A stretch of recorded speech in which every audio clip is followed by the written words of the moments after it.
good.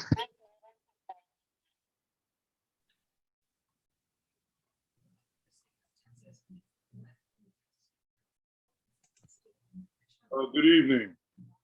I'd like to welcome everyone to the Conscious Corner show, where we attempt to raise the consciousness of all Black people with Black truth, to edify Black people with information that Black folks can share and use. Tonight, our guest is a brother by the name of Marcus Thomas. I've known this brother for 46 years or so, former colleague of mine. Give you a little something about his background. You know, he's from Columbus, Ohio, attended Howard University, and he ran a middle school, science academy in Virginia. Recently retired, is still teaching part-time at John Mason University in Maryland. He's a family man with 2 sons, wife Jacqueline, been married for, I don't know, 30 years. Yeah. Anyway, he's one of the most positive people. He is the most positive person I know. Without further ado, I'm giving him the floor and let him do his thing. And also, excuse me, I forgot to mention that I'm the host of this show and co-hosted with Professor Emeritus, Dr. Ahmed Ra. Brother Ra, you got anything you'd like to say before we get started? No, I'm just looking forward to the presentation because we all need nutrition and good health for energy, you know, energy for life. And so I want to hear it. All right. Thank you very much for the introduction. And I want to thank Joel Hembrick and Brother Amin Ra for the opportunity to present today on health and nutrition. I would like to take a moment to be still and silent in honor of our ancestors and our elders. Hotep. Thank you to the host as well for providing this platform and for the opportunity to share some ideas that we think will help the audience experience a more meaningful existence in peace and wellness. I want to start with the biological definition of life and to clarify that I'm currently teaching at George Mason University as a biology teacher only in the summertime, but it does keep me in touch with my mission in sharing the truth. The definition of life in the biology class is a living organism that performs life activities. That's the definition, that's how we define life in our biology class. Again, life is defined as a living organism that performs life activities, okay? And you wanna try to keep that first and foremost in your mind as we proceed to determine the number one life activity is being born, reproduction, all right? And in science, in biological science, that moment of birth begins as soon as the sperm fertilizes the egg. That moment which the sperm from the man fertilizes the egg is the beginning of life. In the African tradition, that symbol is the Ankh, okay? And that's the number one life activity. Number two life activity is the transformation of the sun's energy to chemical energy that provides us with the energy to sustain life. All right. Now, in order for those two activities to occur, we have to respect the goddess Ma'at, which is in the African tradition represents balance. Because in every biochemical reaction being defined as chemical reactions that occur within living organisms, in every biochemical reaction, there must be a balance between the reactants and the products. Without the balance, there's no reaction.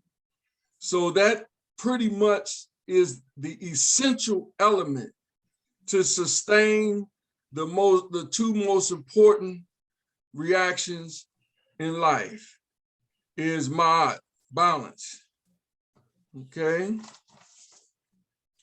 All right. I would like to emphasize back to the African symbols that again, reproduction is symbolized by the Ankh, and my studies at Howard University left me hungry and questioning what was not taught to me as I tried to understand all of the chemical reactions in the photosynthesis reaction, where light energy is transferred to chemical energy within bacteria and plants.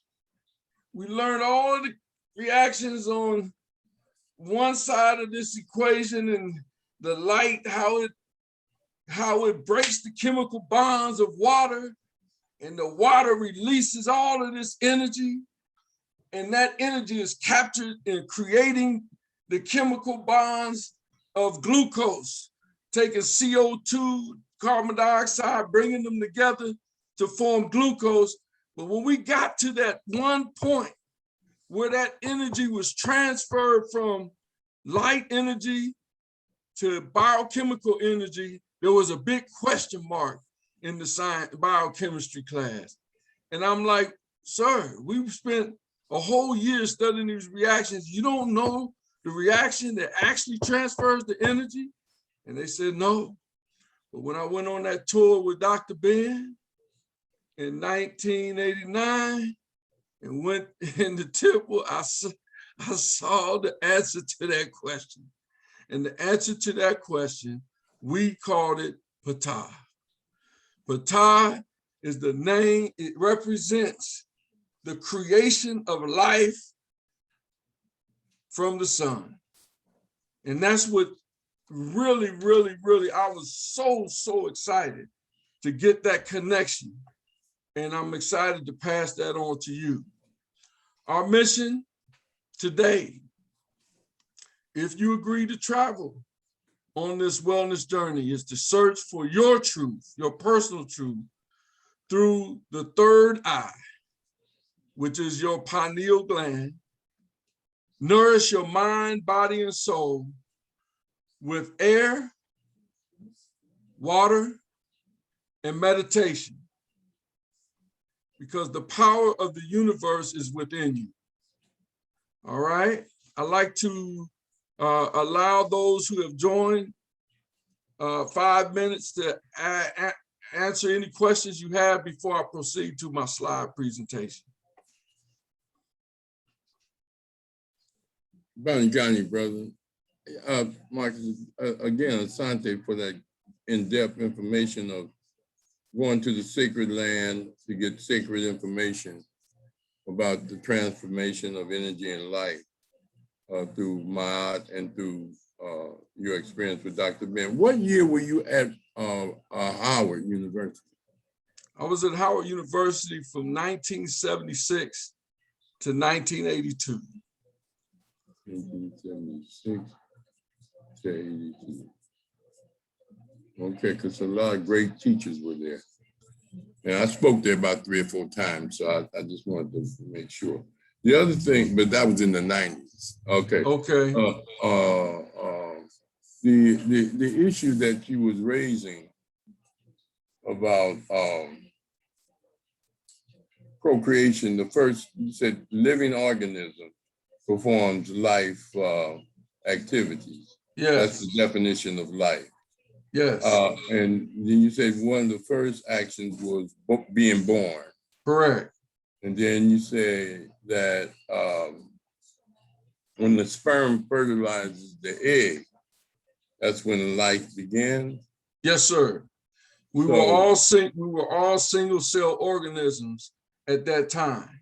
Okay, And the single cell organism in animals is called a zygote. In plants, that single cell organism is called a seed. Yes, sir. okay.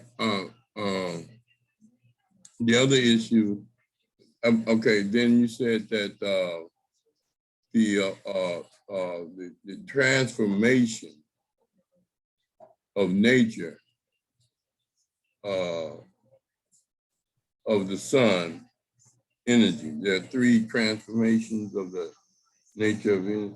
Then you mentioned Ma'at balance and biochemical research. But going back to the sperm fertilizing the egg, is that the argument people making about don't have abortions because life begins as soon as the egg is fertilized, and that if you get an abortion right then, you're killing life? Well, yes, I guess from a political standpoint, there can be an argument as to when the actual life begins. But from a biological standpoint, as soon as that egg is fertilized, that's the beginning of the life of that organism. So, oh, that's right. There's a difference between a political and a biological. Yes, sir. Okay, then. And the other thing is when you mentioned the pineal gland, the third eye, you know, Dr. Richard King published a book, a sort of a book on it. I don't know if you're familiar with his work, Dr. Richard King, and the pineal gland, the consciousness, and Yes. how you become a whole person based upon your melanin. Yes, sir. Melatonin, and it produces a sense of balance also. Yes. Pineal Yes. gland. Can you elaborate a little bit more on that?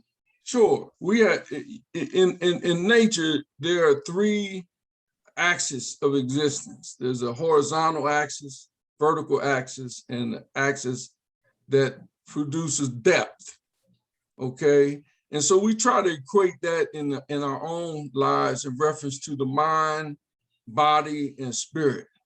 This philosophy comes out of the ancient African religions, in which there's the Father, Son, S-U-N, and the Holy Spirit. So you have trilogies throughout nature. Now, this pineal gland is the essence, is our connection to the universal energy, to the universe's energy beyond the mind and beyond the body. So this represents our connection with the spirit. It represents our connection with the universe, where we have that subconscious. I want to try to elaborate on this to give you some kind of evidence. If we were in a class of 20 people, and we asked how many people in this class have dreams, I would, in my experience, at least half the class raises their hand.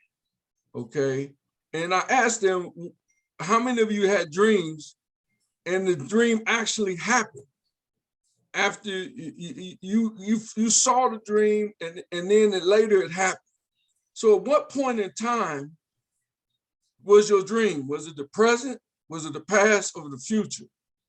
And so this pineal gland is receiving energy from the universe that will take you to the future. This pineal gland is allowing you to communicate with ancestors from the past. This pineal gland is what is connecting you to your soul and giving you the energy to see things that have yet to even happen. When somebody, you received a call from somebody and they say, you know, I was just thinking about you. Your ears must be burning. You know, that's that pineal gland working. So we experience it all the time. And that's what that third eye is about. But in order for us to cultivate that, we have to be in a quiet place. We have to be in a state of meditation, such as when you're in that deep sleep, such as when you induce yourself to meditate, that's when that pineal gland can do its thing. Okay. I have one more before I move on. What about when you said you went to Egypt with Dr. Yusuf Ben Yakana Yes, sir. on his tour, and you entered the temple of Ptah, and Yes, sir. you saw the answer to the question. Yes, sir. Could you elaborate more on that? Repeat the question that you found the answer to, and what did you find in that experience that made you think that was the answer to that question? Well, that's what I was taught. It was on the walls of the temple. And it is the photosynthesis reaction where the sun, light, the water, and air come together to form the energy for life, which is glucose. And also in that process, the byproduct is oxygen and water. It is not a linear equation. It's a circular dynamic because the energy from glucose is used to provide the cash energy molecule that we're using right now to hear, to see, to breathe, to live. And that cash energy molecule is adenosine triphosphate, ATP. Everybody knows what you're gonna do with cash, money, you spend it. So the cash energy is what you're spending right now. That molecule ATP is what you're spending right now to live. Well, that energy came from the glucose. The glucose came from the splitting of the water molecule from the sun. So I saw that reaction on the walls and I saw the name, and it was just a great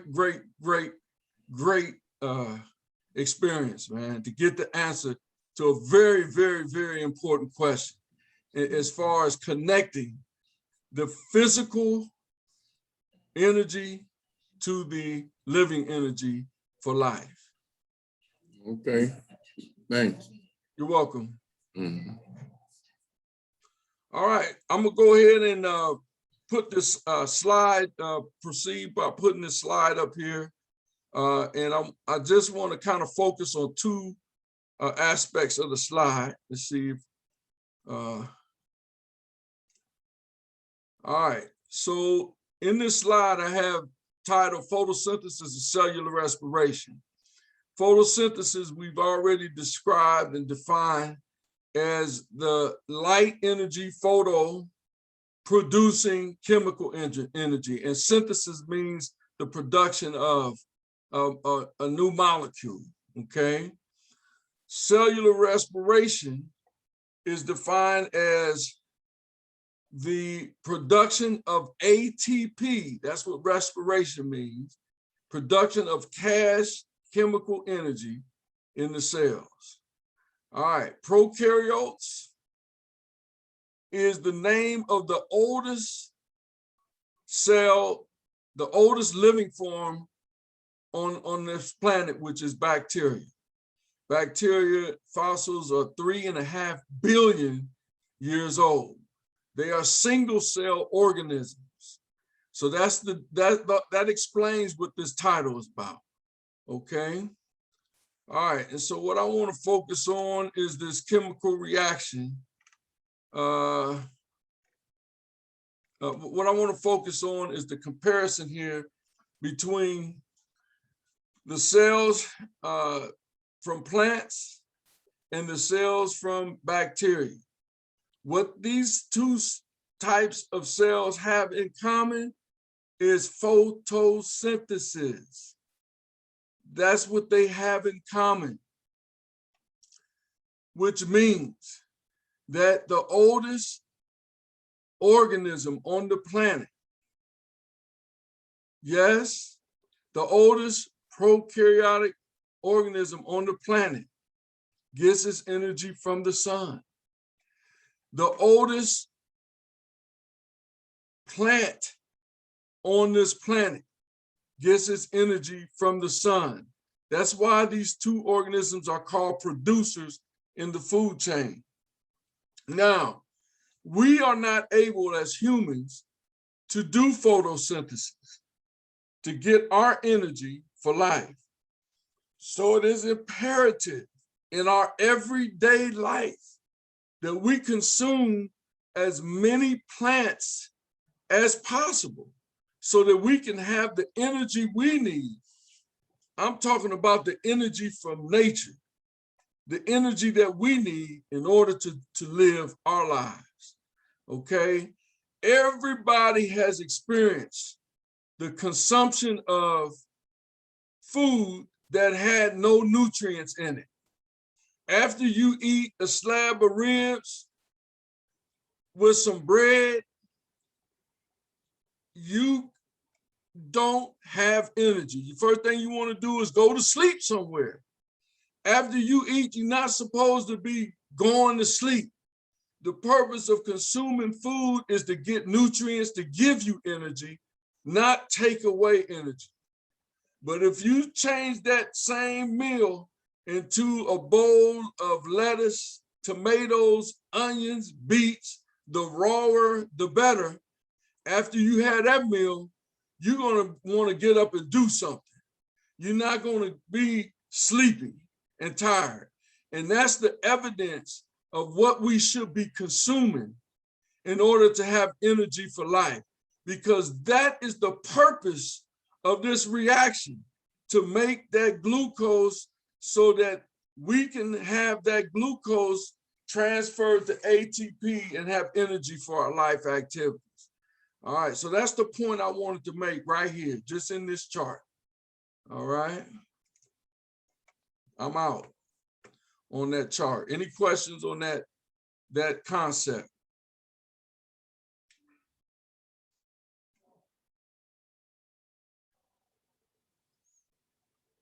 Your mic's off, Rob. Your mic, you're not unless you want it off. You're on mute. Now you're on. All right.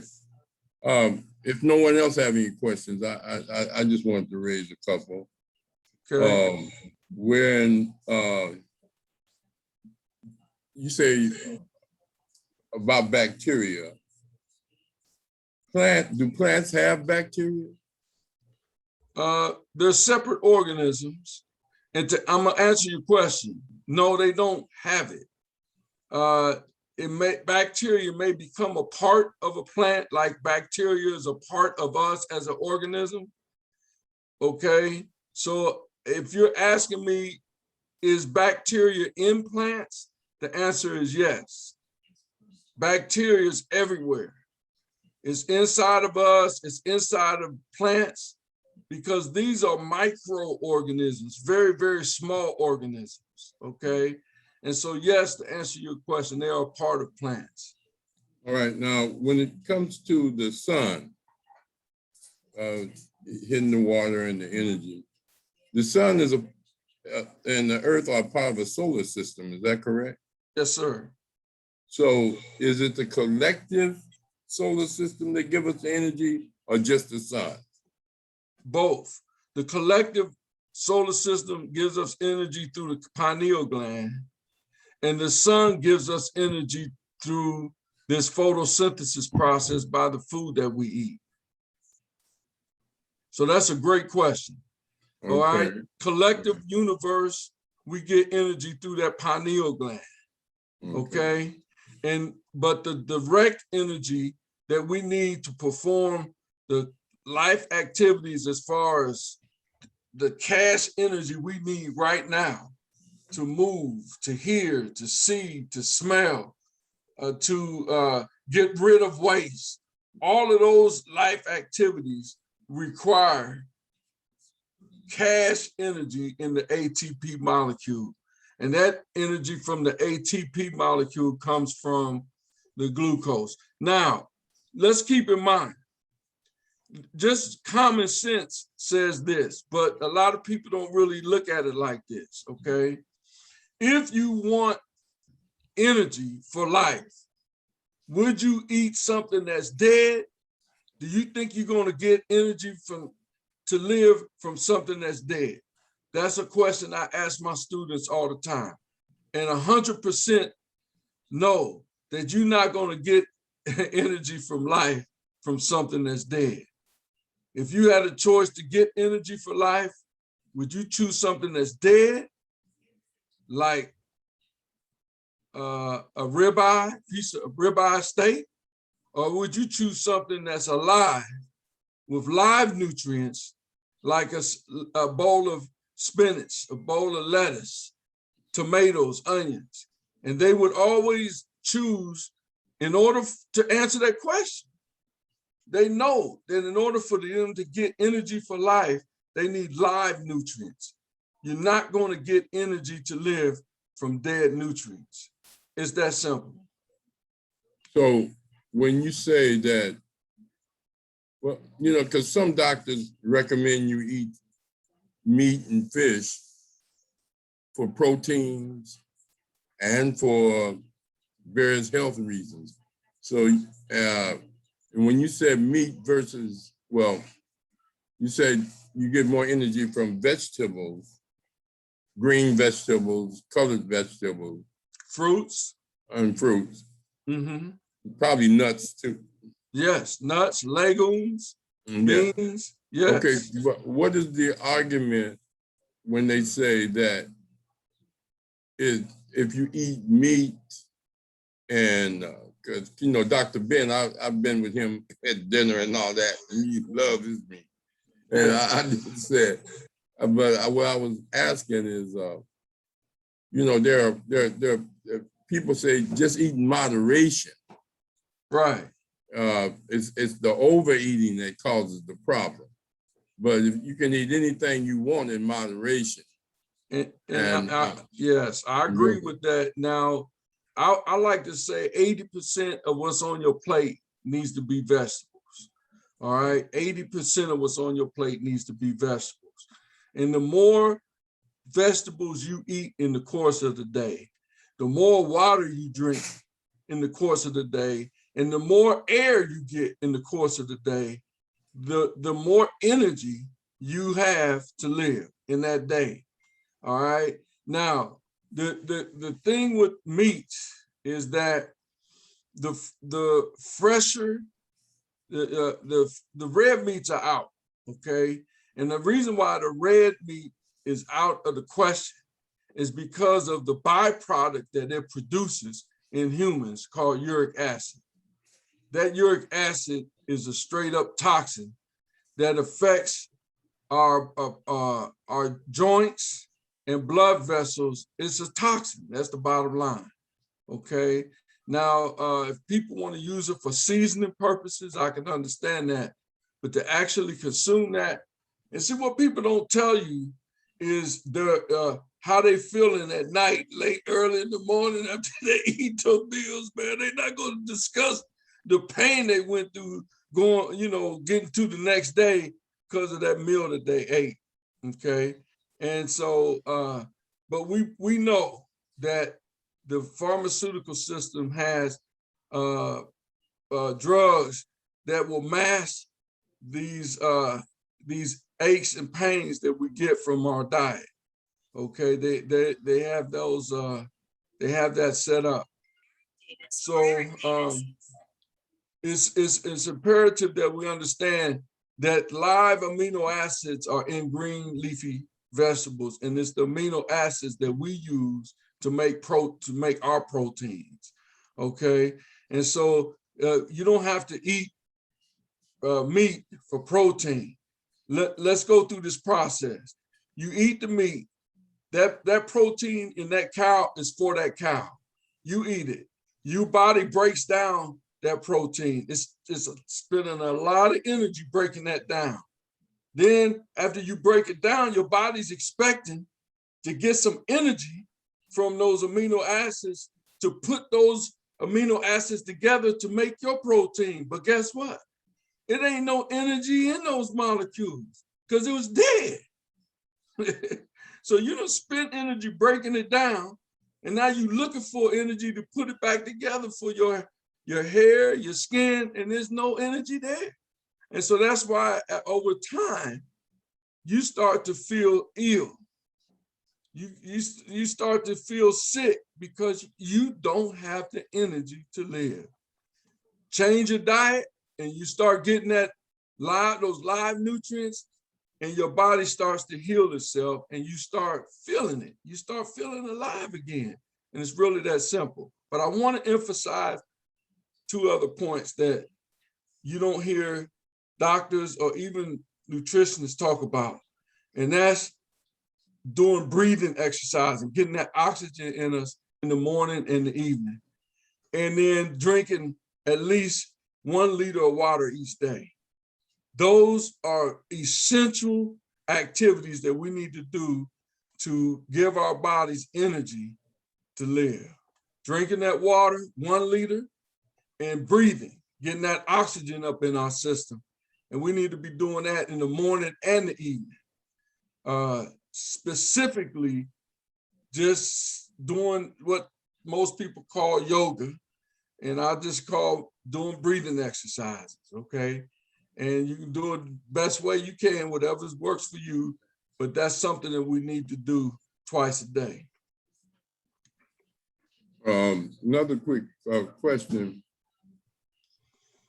How do you equate the Bohemian diet with Dick Gregory and his recommendation that we drink a lot of water and walk and exercise with the solar energy and all of that? Because he was saying you can get it from his herbal. Well, yeah, and you can. That Bohemian diet is one of the best combinations of nutrients that I've run across. I was a customer in the 80s and it changed my life. That is when I actually start to feel the difference and I grew up in the Midwest, in Columbus, Ohio, in a football family, in a football environment. We got milk delivered to us by Borden's on a regular. I mean, these big cartons of milk. My mother, God bless her soul, I just spent 2 weeks with her for a birthday in Columbus, Ohio. And she would go buy half a cow and put it in the freezer. And boy, me and my brother, we tear that stuff up, man. And, this was how we were brought up. But it led after the sports was over and I had this appetite, I wasn't playing. I wasn't out there doing 2 a days and burning up all that, burning those calories. And they just stacked up, and I had to change. I had to change my lifestyle. And that Dick Gregory Bohemian product was the turning point for me in reference to the knowledge and of what I should be doing, and then having a product that actually did what he said it was going to do. And then, of course, Dick Gregory. I mean, my goodness, how many people ran from Los Angeles to New York City? You know what I mean? I remember when he did it, and he would have people join him along the way. And Muhammad Ali, he picked up Muhammad Ali and ran about 10 miles. Muhammad Ali said, "Man, you were a crazy dude. Go ahead. I don't know how you doing this, man." But he had the energy. So that was a great experience in the 80s, and it turned my life around. I'm glad that you brought that up. And what about Dr. Sebi and his compounds for energy and for life? For the herbs that he recommends, again, whenever you are taking these herbs, I highly recommend you get some professional counseling and somebody to work with you on that, because everybody's situation is unique and different. And you definitely need professional assistance as you're going through this transition for good health. Okay. I don't recommend that anybody do this just on a YouTube video or on their own. Take the time, put some resources into your health management, and then make the best decision that you can from that information that you have. But certainly you control, each person controls what they put in their mouth as far as consumption of food. And you know, that's a powerful decision that we make every day. And certainly, like I said before, you can't go wrong drinking that liter of water and doing those breathing exercises. And the one other point that you made, I like to emphasize, excuse me, the exercise. When you exercise on a regular basis, whether it's every other day for an hour and a half, whether it's every day for an hour, that exercise is going to put you in a place where you won't overindulge. Because if you do put something bad in you, or you do overindulge, that exercise will get it out of you. And so that exercise is extremely, extremely important, whether it's floor exercises, whether you're outside walking exercises, whether you're playing a sport, but you got to do something on a regular basis, at least 5 hours a week. You can split it up how you want, but just don't do 5 hours all in one day and then come back the next week. Split it up. But that exercising is important. What about probiotics?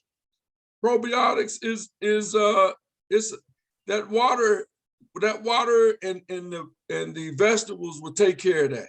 Because the question you asked earlier about bacteria and plants, that's the best probiotic that you can have if it's raw. The plants are raw. That'll take care of that. Probiotics is you know, basically for somebody that has been on a heavy meat diet for an extended period of time, they might need more probiotics than somebody that's been drinking the water, exercising, and eating vegetables. But again, if you're going to go that route, you need professional assistance. Because they argue that probiotics get rid of the bad bacteria and give you a better bowel movement. So does castor oil. Well, yeah, but castor so oil. does castor oil does the same thing. And back in the day, our elders would give us that castor, and our ancestors would give us that castor oil every change of season. Okay, and that was the purpose of it. Okay, so you can go that route, and all you need is a tablespoon, and that's all you need of that castor oil. And again, that's a plant oil. Do you understand?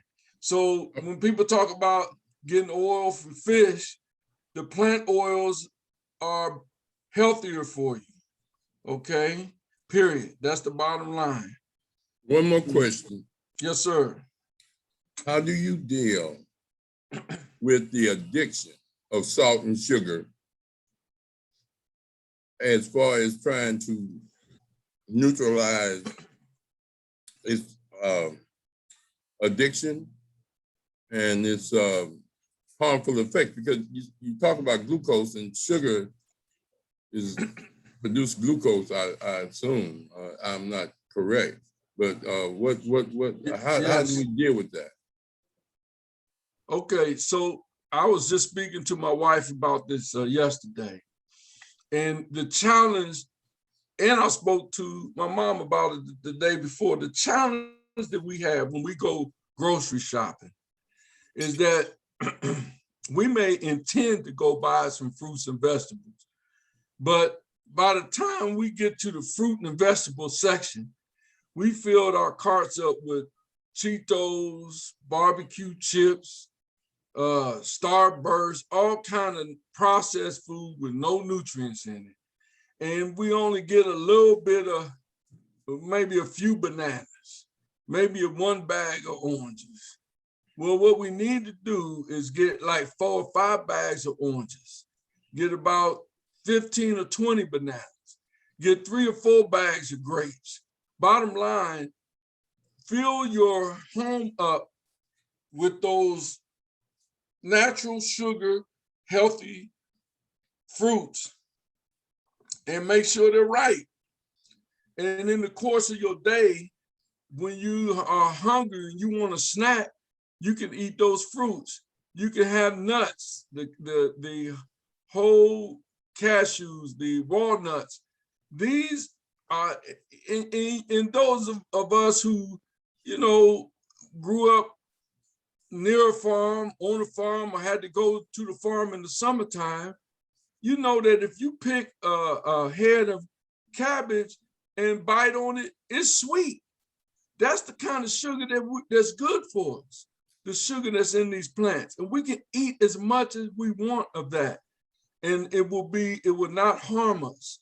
I remember my uncle from North Carolina who grew up on a farm, went to the hospital for a intestinal issue, and the doctor told him to stop eating vegetables. He almost fell for it. And I said, Uncle, you grew up, your parents would probably come back and do something to you if you stop eating vegetables. That's nonsense. And he thought about it, he said, you're right.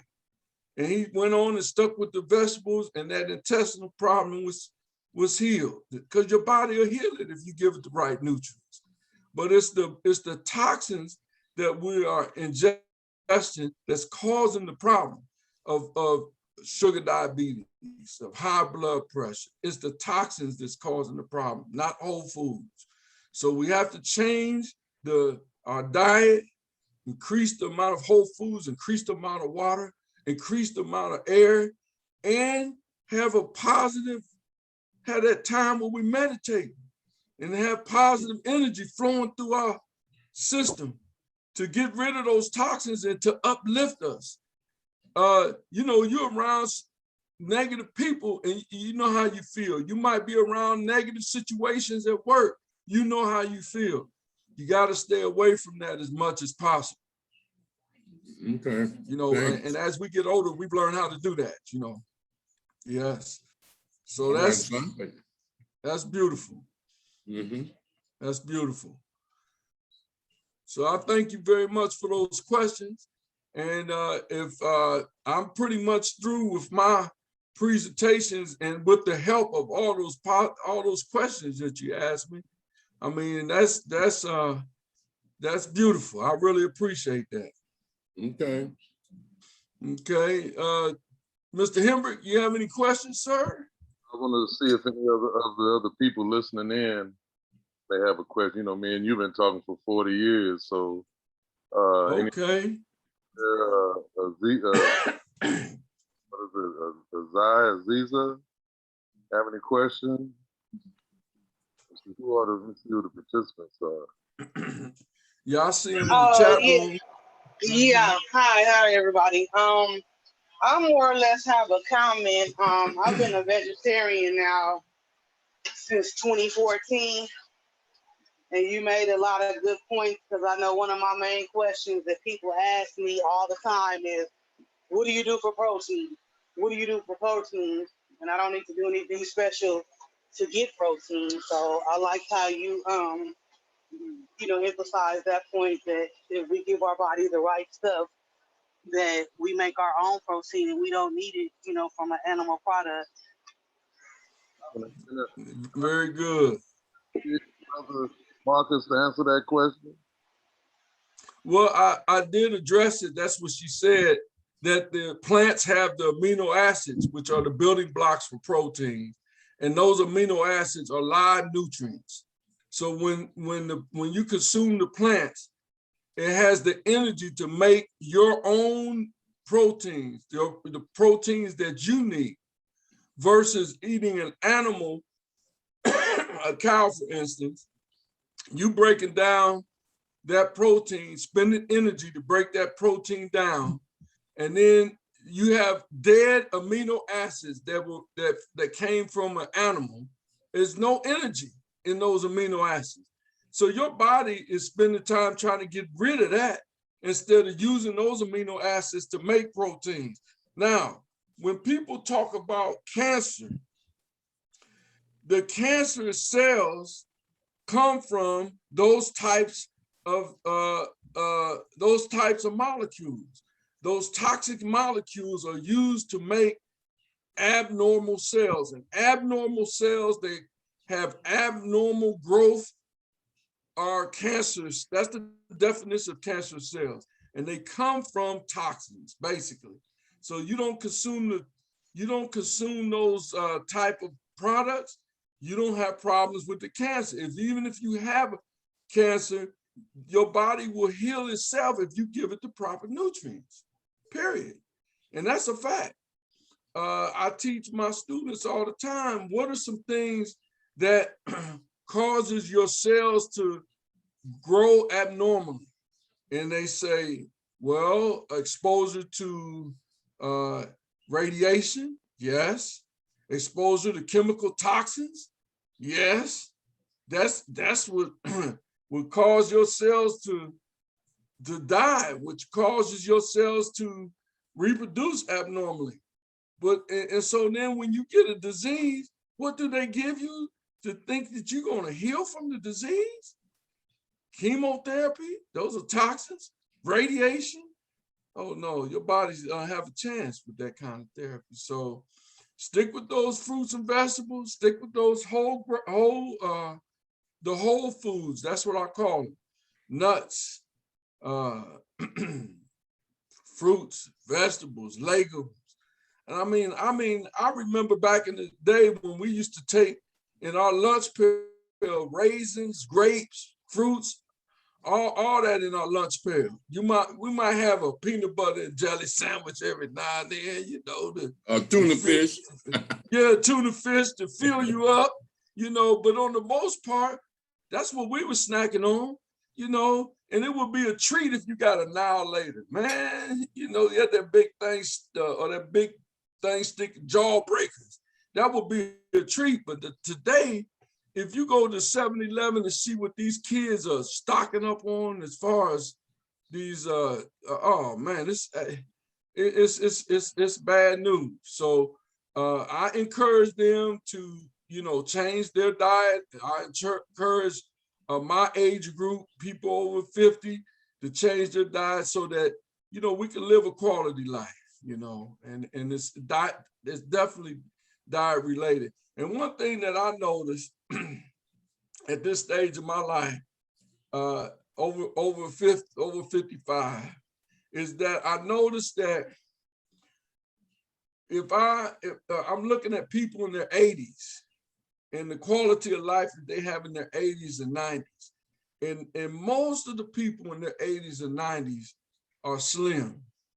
You very rarely see people in their 80s and 90s that are, you know, 50, 75, 100 pounds overweight, okay? So we have to use that as our reference and continue to eat right, drink water, breathe, and exercise, and because if you do that, your weight will automatically go to a natural weight.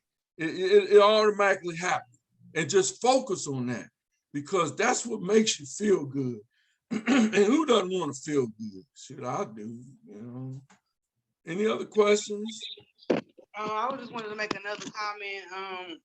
I was going to say I agree with that. Once I took the meat out of my life, and I thought, not that I thought, when I became, like, let's say, sick, which is rare now. I don't hardly get sick. I can't even remember the last time I've had any kind of, you know, cold or flu. And it makes a tremendous difference with energy. So even if I don't feel good, I still feel way better than if I was eating meat. That feeling that I would have that I'm not feeling good, it felt like 10 times worse when I was consuming meat products. So I just wanted to agree with that or whatever. But yeah, I feel amazing. And even through my pregnancy, I didn't consume any meat. And, you know, some people was concerned, but my doctor, or the doctor that I had at that time, you know, they informed me that, you know, it was okay to be a vegetarian. You know, some people was in my ear nagging like, I need to be putting other stuff in my system, because I was pregnant. But I didn't deviate and my baby came out strong and healthy. So I just wanted to comment. Well, congratulations. Congratulations. And one other thing that we haven't talked about is the elimination of stress. Have mercy. We all are going to deal with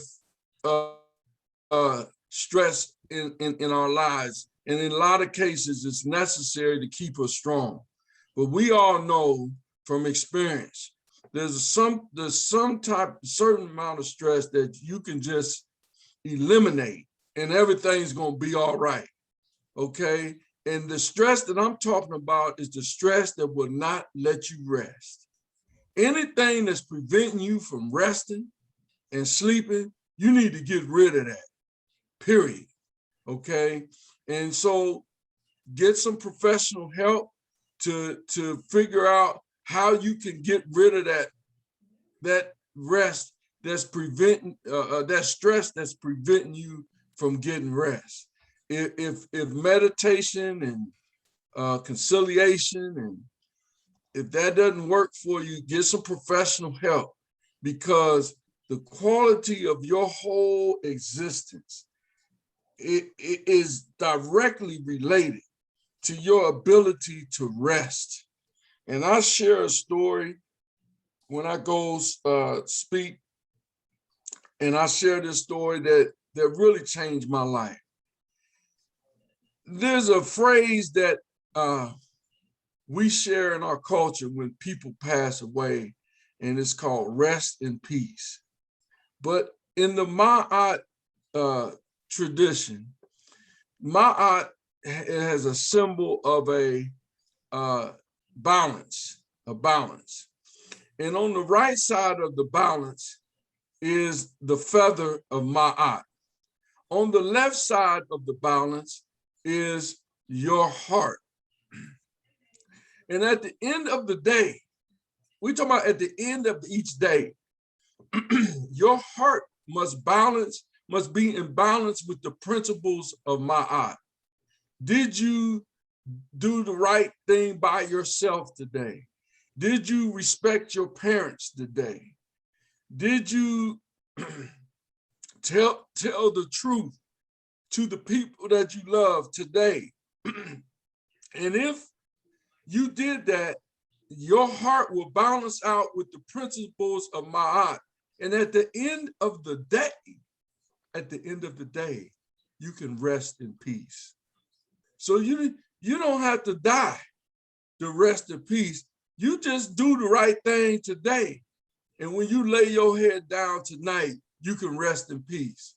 And that's once I was able to capture that and incorporate that into my life, my goodness. I mean, the energy that the universe has been running through me has just been unbelievable, because I'm getting rest. I've eliminated stress. And when you are able to do that, trust me, you're going to be in a great place in your life.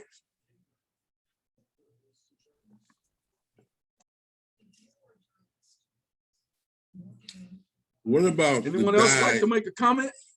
And what about the dye they put in food? Well, if it's plant, like, I eat a lot of blueberries, right? And I mean, that's a strong dye, all right? And so you just have to get food that has natural dyes in it, from fruits, from like beets. Beets, it has a strong color, okay? And so the dye you're referring to is like in candies and stuff. That's not good for you. That's a toxin, okay? But the dyes, and again, that goes to reading the labels, okay?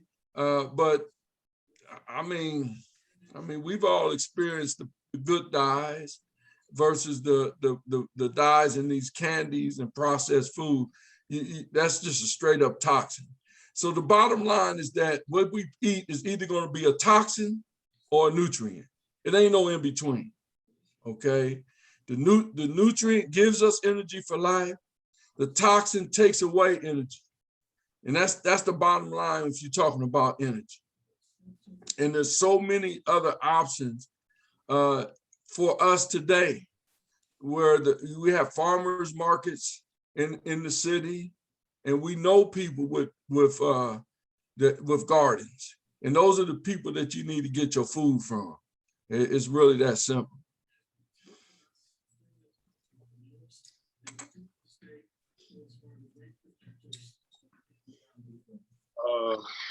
Just a quick comment right quick, brother, from the sister Aziza was talking about the protein thing. The only thing I want to mention were the beans and the nuts where you can get protein from. That's what I was gonna mention on that. Yeah. Yes. As far as the garden, as you well know, for the last 3 months, that's exactly what I've been doing. You've been very instrumental in helping with my health over the years. Matter of fact, when I have to go to the doctor, I usually call you first before I go, because you always give me the questions to ask and all of that. And I've learned over the years, until recently, maybe 10 years ago, and in order to become a medical doctor, they didn't even take classes on nutrition at all. That's why it always amazed me that people that had cancer and this and that was laying up in the hospital, and they served in that hospital and whatnot. But anyway, is Mr. Doctor with us tonight? He was, I think he left. Yeah. What about Mashinda? I saw that. I think that's who was on, and he left. Yeah, Mashinda was here. It wasn't Brother Doctor. Brother Doctor has something going on Mondays. That's why he don't come. All right. Yeah, well, I would like to, wrap up my portion of the discussion by, first of all, again, thanking the host, thanking my good friend Joe Hembrick, Brother Amin Ra. I commend you on providing this platform for us to get the information that we need as African people to live positive and productive life, and to keep ourselves in balance, to provide support for one another, to hear, it's amazing when you hear the truth and feel the truth, it makes a difference in your life. It's kind of like it's kind of like one of those hit records. As soon as you hear it, and you know it's a hit, and that's what the truth does as far as how it makes me feel. I know it's the truth as soon as I hear it, as soon as I see it, and so this forum, this platform allows us to stay encouraged, be encouraged, and support one another in the African way, because that's the oldest way. That's the oldest truth. Know thyself is the oldest commandment, and it's a commandment that's come out of our culture. And the truth, as long as we are open to the truth, we have the melanin, we have the pineal gland, we have the senses to absorb it. And then all we got to do is have the courage to follow through on what we know is right. And so I'll leave you with courage. I see this on this screen, King of Kings. And this picture, does everybody see that picture, King of Kings? Is that something that everybody's seeing? Yeah. This is an appropriate picture because it represents courage. And and that's what we need to do to execute. We got to have the courage to execute what we know is right. So I'll leave you with that thought, that challenge, to have the courage each and every day to breathe, to drink water, to eat nutrients, to help one another, to do the right thing so that at the end of your day, you can rest in peace. Yeah, and I just want to say that Asante Sana, which is many thanks for your presentation and deep, courageous perspectives on new energy and nutrition for life and health. And, you know, the challenge is choosing life. And that's very hard for people. When you choose life, the best cure is prevention. And prevention comes with knowledge and research.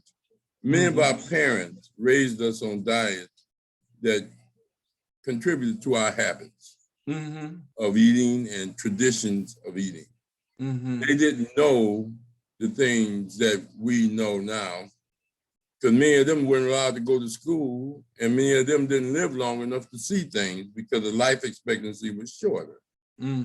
But at the same time, choosing life, it's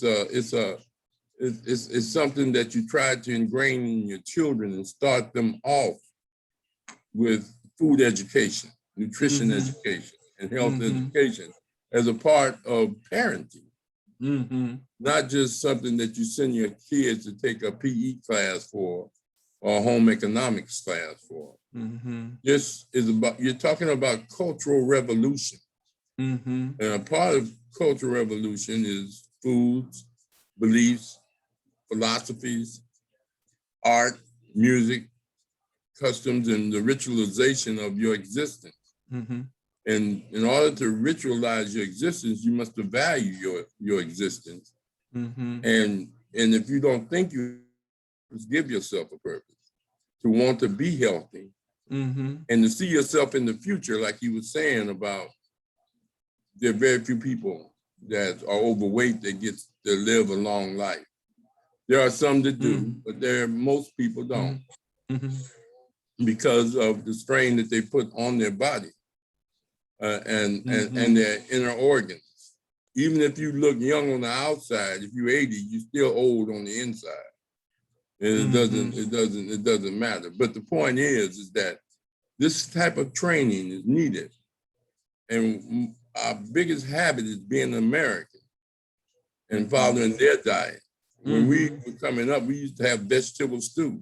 And parents used to stand behind you and make you eat your vegetables. Because a lot of times that's all we had to eat. Meat was a delicacy for many families. And so now, you know, you have spaghetti with just sauce in it, you know. I mean, cornbread or whatever we're going to eat with it, you understand? But learning balance meals and nutritional meals and meals, like the Honorable Elijah Muhammad said, eat to live, don't live to eat. And those concepts, as we become more knowledgeable. And I want to just say asante for your wealth of knowledge, and hopefully that others that listening or see it on YouTube will gain the fortitude, the strength to try to implement some of these good health and good nutritional practices. Asante Sana to Brother Marcus, and you know, it's always a pleasure. I want you to travel well and arrive well on your travels, and hope that you will join us in other discussions and add your critiques and the knowledge of not just nutrition, but of life, period, because we got to get into the vaccines. We got to get into all aspects of health, surgery, amputations, prevention of diseases, and all those things from a natural standpoint. And I'm pretty sure you're versed in all those areas. Asante Sana. All right. Thank you. Hotep. Hotep Ashe Eddie.